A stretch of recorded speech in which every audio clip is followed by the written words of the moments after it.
Hello friends and welcome to the med project. और आज के वीडियो में हम पैथोलॉजी का जो फर्स्ट यूनिट हमारा चल रहा है जो कि जनरल पैथोलॉजी है, उसमें हम नेक्स्ट टॉपिक देखेंगे जो कि हमारा नेक्रोसिस। जब हम पिछले वीडियो में देखा था, हमने क्या देखा था, उसमें सेल एडाप्टेशन के बारे में देखा था। तब हमने दो टर्म्स पढ़ी थी।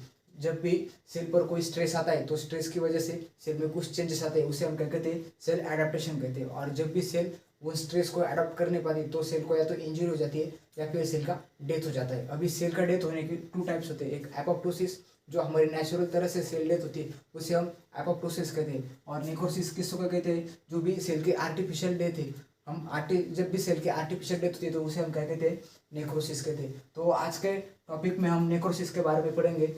और नेक्रोसिस का जो टाइप्स है वो एग्जाम में आपको पैथोलॉजी के एग्जाम में पूछे जाते हैं, जो कि विंटर 20 के एमयूएचएस के जो एग्जाम पेपर से या फिर क्वेश्चन पेपर से फार्मापैथो के, उसमें विंटर 20 और विंटर 22 में ये नेक्रोसिस पूछा गया है। और उसमें क्या क्या पूछा है, नेक्रोसिस का डेफिनेशन, और उसमें इवेंट्स यानी कि नेक्रोसिस जब आता है तो आपको क्या क्या लिखना पड़ता है, तो उसके आपको डेफिनेशन लिखनी पड़ती है। नेक्रोसिस यानी कि क्या, necrosis is the artificial death of the cells, या फिर उस artificial death of the cells. Then उसमें नेक्रोसिस होने के कौन से मतलब नेक्रोसिस में कौन से इवेंट्स आते हैं, या फिर मतलब जब भी सेल्स का डेथ होता है तो उसमें कौन सी स्टेप्स है, या फिर उसकी पैथोफिजियोलॉजी क्या रहती है। हमने पैथोफिजियोलॉजी यानी कि क्या देखा था, किसी भी डिसीज का जो स्टेप वाइज प्रोग्रेशन रहता है उसे हम पैथोफिजियोलॉजी कहते हैं। तो नेक्रोसिस की पैथोफिजियोलॉजी क्या है, मतलब नेक्रोसिस तो होता है किसी सेल का, पर उसके पीछे का क्या स्टेप्स रहती है, तो वो टू इवेंट्स रहते हैं। First one is the cellular protein degeneration, मतलब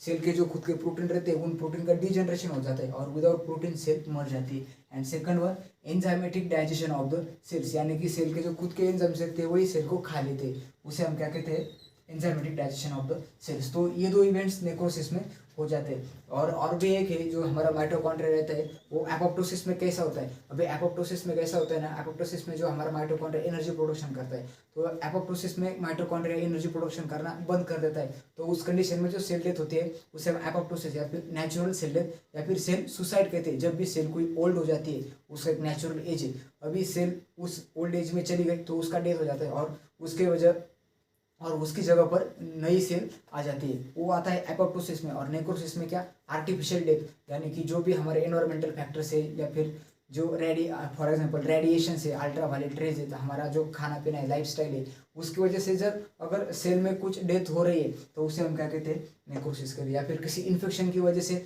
जब भी सेल में डेथ होती है तो उसे हम नेक्रोसिस कहते हैं। और उसमें कौन से इवेंट है, सेल्यूलर प्रोटीन डिजनरेशन, यानी कि एनवायरमेंटल फैक्टर्स की वजह से सेलुलर सेल्स का जो प्रोटीन रहता है, यानी कि कोई इन्फेक्शन ले लो, इन्फेक्शन की वजह से सेल के जो प्रोटीन रहते हैं वो प्रोटीन का डिजनरेशन होता है और उससे क्या होता है, नेक्रोसिस।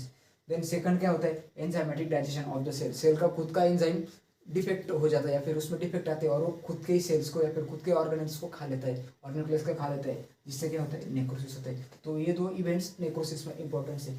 देन देखेंगे हम टाइप्स देखेंगे। अभी नेक्रोसिस के कौन से टाइप्स है। First one is the coagulative necrosis, second one is the liquefactive necrosis, then third one is the caseous necrosis, then fourth one is the fat necrosis, then fifth one is fibrinoid necrosis and last one is the osteonecrosis। अभी जब भी आपको exam में question आता है necrosis पर तो आपको इसी टाइप्स में लिखना है, या फिर क्वेश्चन जब आता है डेफिनेशन लिखना, देन इवेंट्स लिखना और टाइप्स। आप टाइप्स को पहले एक ट्री डायग्राम बनाओ और ट्री डायग्राम में सबसे पहले इन्हीं सारे पॉइंट्स को दिखाओ और फिर एक एक पॉइंट को एक्सप्लेन करते जाओ। यानी कि कैसा, फॉर एग्जांपल आपने इधर लिखा टाइप्स, इसमें लिखना है आपको टाइप्स, और इधर आपको ऐसी कुछ डायग्राम्स बनानी है और इस डायग्राम्स में आपको एक नाम लिखना है। इधर फर्स्ट टाइप, इधर सेकंड टाइप, इधर थर्ड टाइप, इधर फोर्थ टाइप और इधर फिफ्थ टाइप। अगर आप इस तरह से एग्जाम लिखते हो, मतलब पहले ऐसा चार्ट बनाओ या फिर ऐसी ट्री डायग्राम बनाओ और फिर एक के नीचे एक, मैंने जैसा इधर एक्सप्लेन किया है वैसा आप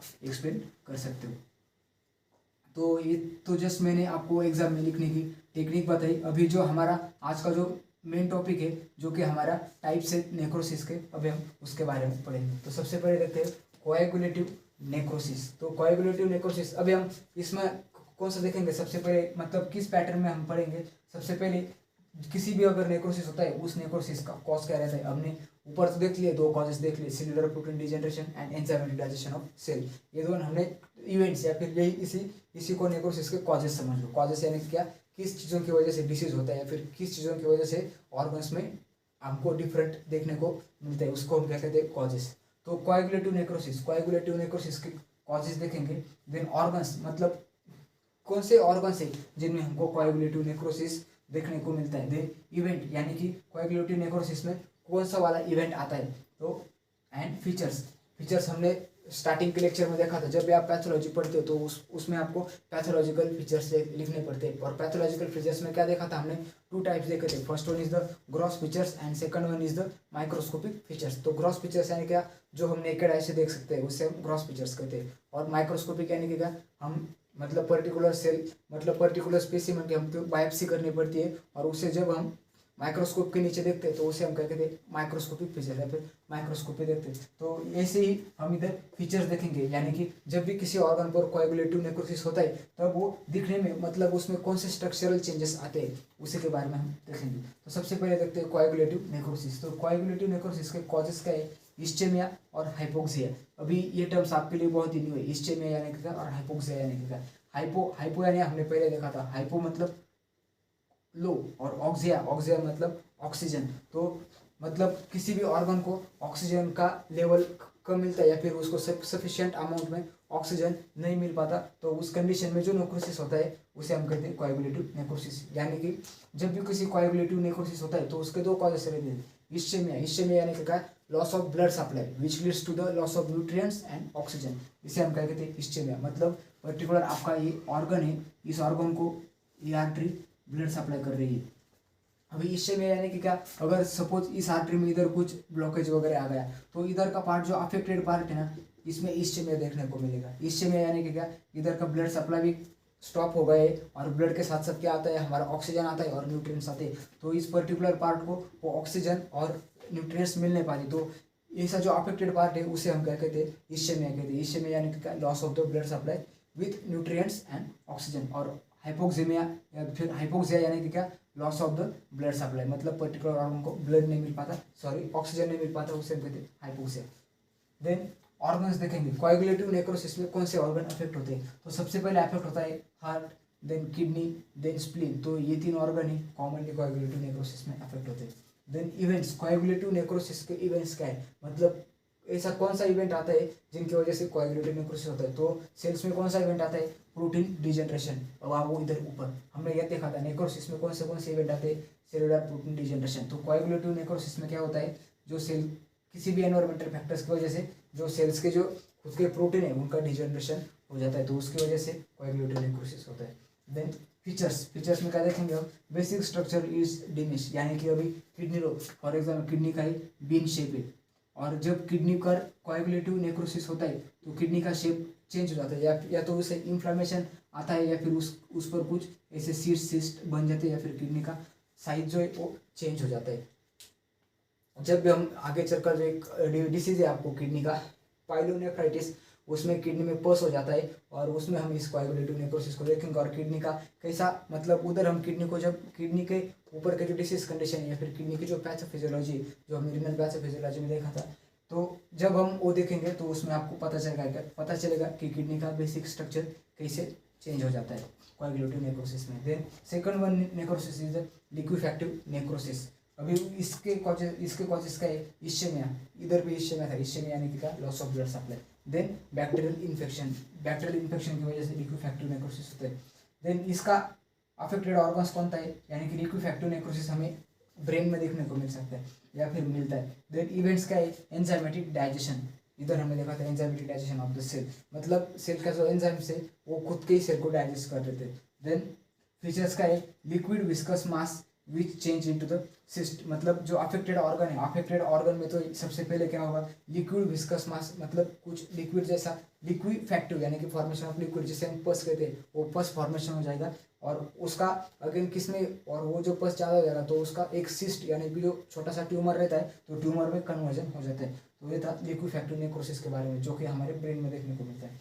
देन सेकंड वन और इम्पोर्टेंट नेक्रोसिस का टाइप है कैशियस नेक्रोसिस। अभी कैशियस नेक्रोसिस हमें कॉज क्या है, MTB यानी कि माइकोबैक्टीरियम ट्यूबरकुलोसिस यानी कि कैशियस नेक्रोसिस। हम जब ट्यूबरकुलोसिस के बारे में पढ़ेंगे तो उसमें एक इंपॉर्टेंट टर्म है ग्रैनुलोमा। तो उधर आपको एक कैशियस नेक्रोसिस कह रहता है और भी डीप में देखने को मिलेगा। अगर आपको ग्रैनुलोमा के बारे में जानना है तो मैंने सबसे पहले जब मैंने पुरानी वीडियोस बनाई थी स्क्रीन रिकॉर्डिंग पे तो उस पर मैंने ग्रैनुलोमा का एक वीडियो डाला है। अगर आपको वो वीडियो देखना है तो आप मेरे चैनल में सर्च करो, उधर आपको वीडियो मिल जाएगा। या फिर आपको अगर उसका लिंक चाहिए तो डिस्क्रिप्शन में जाकर देखो, मैंने ग्रैनुलोमा का लिंक भी डिस्क्रिप्शन में दिया हुआ है। तो देख कैशियस नेक्रोसिस क्या रहता है, उसका कॉज क्या है, माइकोबैक्टीरियम ट्यूबरकुलोसिस है। देन ऑर्गन कौन सा अफेक्ट है, लंग और लिम्फ नोड्स स्पेशली हमारे कैशियस नेक्रोसिस में अफेक्ट होते हैं। इसमें इवेंट्स कौन थे, protein degeneration plus liquefactive necrosis यानी कि ये ऊपर के दोनों जो है ये इन दोनों में जो इवेंट्स होते थे